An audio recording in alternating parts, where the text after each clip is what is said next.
आज की इस वीडियो में हम जानेंगे देश दुनिया की तमाम सबसे बड़ी और महत्वपूर्ण खबरें जिसे जानना आपके लिए बेहद जरूरी है। तो सबसे पहले आज बात करेंगे भारत बंद को लेकर देश भर में क्या हुआ और किन किन राज्यों में इसका सबसे ज्यादा असर हुआ। साथ ही अगली खबर में दिखाएंगे आपको किसानों से बातचीत करने के लिए मजबूर हुए होम मिनिस्टर अमित शाह। जी हाँ, आज ही 7 बजे से जो है उनकी वार्तालाप चल रही है। इस समय किसानों के साथ आखिर क्या फैसला निकल कर आ सकता है, जानेंगे इस खबर को भी विस्तार से इस वीडियो के अंदर। साथ ही आपको बताएंगे आज की सबसे बड़ी खबर, केजरीवाल नजरबंद है या नहीं, उनके घर पे पुलिस का पहरा इतना ज्यादा क्यों है, जानेंगे इस खबर को भी विस्तार से इस वीडियो के अंदर। साथ ही आपको बताएंगे चीन में अदरक के उत्पादन पर भी कोरोना वायरस की मार लग चुकी है। जी हाँ दोस्तों, अगर आप अदरक का सेवन करते हैं तो आपके लिए ये खबर जानना बेहद जरूरी है। तो सबसे पहले हम बात कर लेते हैं आज की सबसे बड़ी खबर निकल के जो आ रही है, किसान आंदोलन को समर्थन देने के बाद आम आदमी पार्टी के नेता और दिल्ली के मुख्यमंत्री श्री अरविंद केजरीवाल को आज उन्हीं के घर में उन्हें हाउस अरेस्ट कर लिया गया, यानी उनके घर में उन्हें नजरबंद कर दिया गया।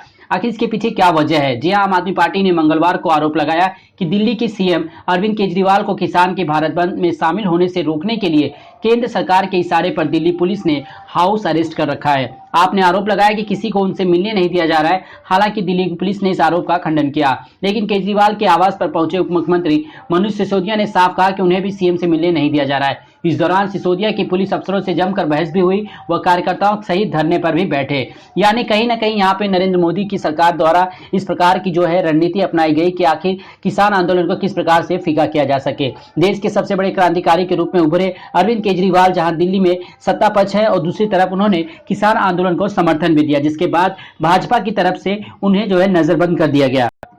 अगली खबर निकल के आ रही है अरविंद केजरीवाल की तरफ कि उन्होंने कहा कि मैंने योजना बनाई थी कि आज एक मुख्यमंत्री नहीं बल्कि आम इंसान के तौर पर बॉर्डर पर जाकर किसानों के साथ एकजुटता और जाहिर करूंगा। मुझे लगता है कि उन्हें मेरे प्लान का पता चल गया और उन्होंने मुझे जाने नहीं दिया। ऐसा बयान जो है खुद अरविंद केजरीवाल सरकार ने दिया है। किसान आंदोलन के दौरान बीबी गुलमर कौर की मौत हो चुकी है। वह रोजाना हजारों लोगों के लिए रोटियां बनाया करती थी। आज और कल में 3 किसानों की मौत अभी तक हो चुकी है। भारत बंद खत्म होने के बाद NH-24 और NH-9 पर दिल्ली से गाजियाबाद जाने वाले कैरिज से हटे किसान, पुलिस ने बैरिकेड हटाकर ट्रैफिक को क्लियर किया। आज सुबह बंद के दौरान इस कैरिज को भी किसानों ने बंद कर दिया था। अब पहले की तरह केवल गाजियाबाद से दिल्ली आने वाला रूट ही बंद है।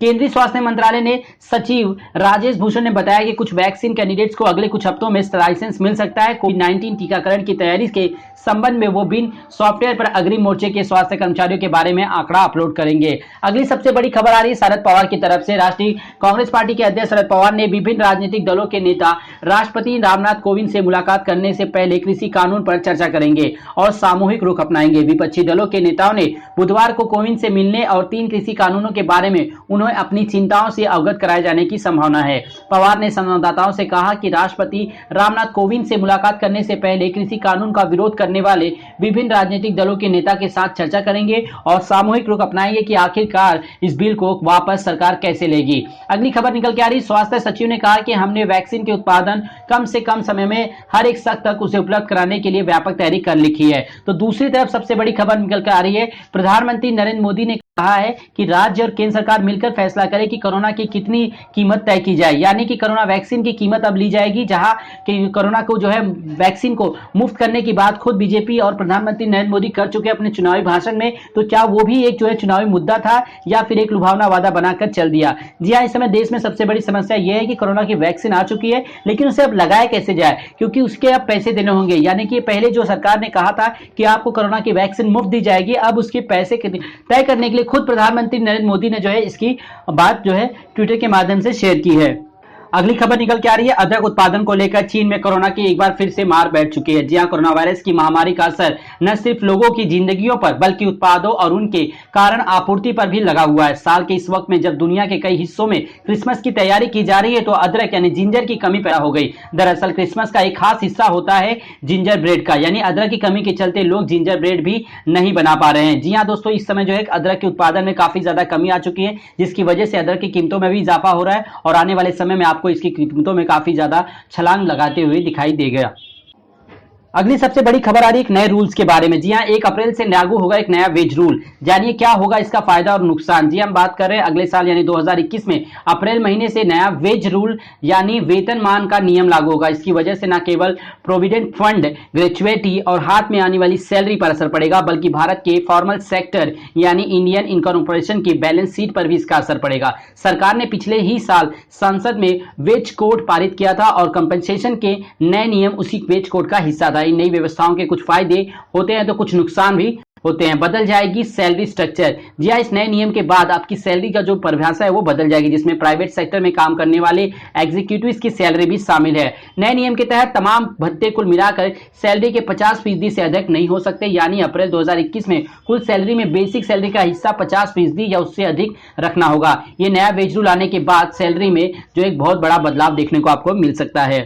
अगली खबर आ रही बिग बॉस 14 में दोबारा एंट्री करने वाले हैं राहुल वैद्य। अगली गोनी इस जगह निगरानी में है राहुल। जी हम बात कर रहे हैं अली गोनी और राहुल वैद्य के फैंस के लिए खुशखबरी है। खबर है कि दोनों बिग बॉस 14 में दोबारा एंट्री करने वाले हैं। अली गोनी की दोबारा एंट्री खबरें उनके बेघर होने के बाद से हो रही थी, अब राहुल वैद्य को लेकर भी ऐसी चर्चा है। स्पॉट बॉय की एक रिपोर्ट के अनुसार राहुल वैद्य फिलहाल एक होटल में बिग बॉस मेकर्स की निगरानी में रुके हुए हैं और वह जल्द ही शो में वापसी करेंगे। बता दें कि राहुल वैद्य ने अपनी मर्जी से बिग बॉस का घर छोड़ा था, लेकिन उसके बाद वीकेंड का वार जो एपिसोड में सलमान खान राहुल वैद्य से एक टास्क में सही तरह से परफॉर्म न कर पाने के बारे में पूछते हैं तो राहुल कहते हैं कि उन्हें जो है इसमें कोई दिलचस्पी नहीं लगी और राहुल भी यह कहकर बिग बॉस 14 से अपनी मर्जी से छोड़ देते हैं। वो अपने परिवार के बिना मजबूत नहीं रह पाते।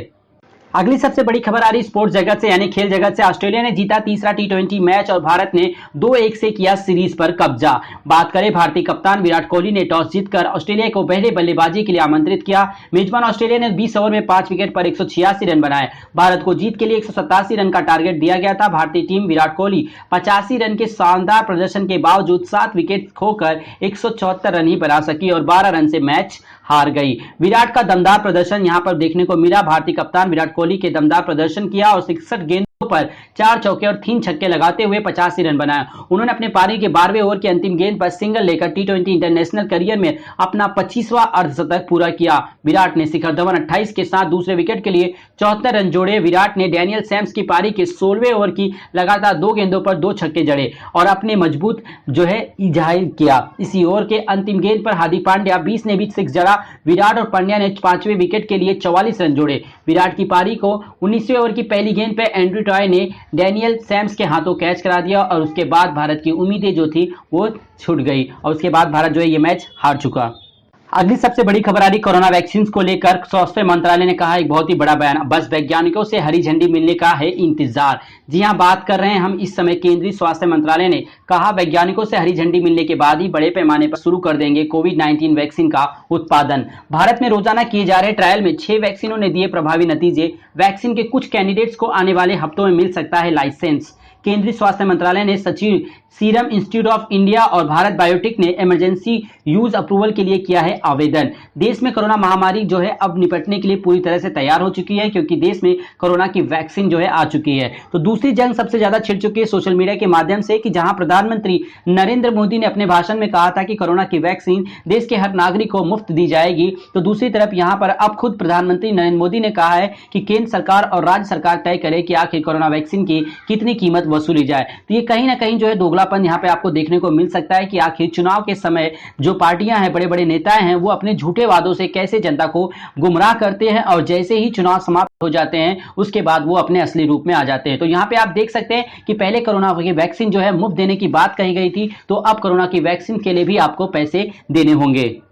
अगली सबसे बड़ी खबर आ रही है रेल मंत्रालय की तरफ से। जी हां, स्पेशल ट्रेनों में काफी स्पेशल ट्रेनों को रद्द करने की घोषणा कर दी गई है। तो अगर आपको भी जानना है कौन कौन सी स्पेशल ट्रेनों को किया गया है रद्द, जी हां, किसान आंदोलन की वजह से देश के अलग अलग हिस्सों में कई जगहों पर रेलों का आंदोलन हुआ, जिसकी वजह से कई ट्रेनों की जो है शेड्यूल को चेंज करना पड़ा, तो कुछ स्पेशल ट्रेनों को पूरी तरह से रद्द करना पड़ा। तो कौन कौन सी वो ट्रेनें हैं इसकी जानने के लिए आपको कमेंट बॉक्स में करना होगा कमेंट। हम आपको सेंड करेंगे उन तमाम स्पेशल ट्रेनों की लिस्ट। साथ ही आपको बताएंगे 15 दिसंबर से चलने वाली नई स्पेशल ट्रेनों के बारे में। अगर आपको जानना है विस्तार से तो उसके लिए भी करिएगा कमेंट, हम आपको सेंड कर देंगे पूरी नई स्पेशल ट्रेनों के लिए जो आपके लिए 15 दिसंबर से शुरू होने वाली है। साथ ही आपकी खबर बताया कि लोकल ट्रेनों को लेकर महाराष्ट्र सरकार की तरफ से जो है पॉजिटिव यानी कि जो है संकेत आ चुके हैं कि 15 दिसंबर से उम्मीद की जा सकती है कि आम लोकल में यानी कि आम जनता लोकल में सफर कर सकती है। और इसके लिए जो रणनीति बनेगी वो बनेगी 11 दिसंबर को एक बैठक के बाद उसके ऊपर फैसला लिया जाना है कि आम जनता में लोगों को सफर करने के लिए किस प्रकार से वर्गीकरण किया जाए और उन्हें कैसे 15 दिसंबर के बाद से लोकल में सफर करने दिया जाए।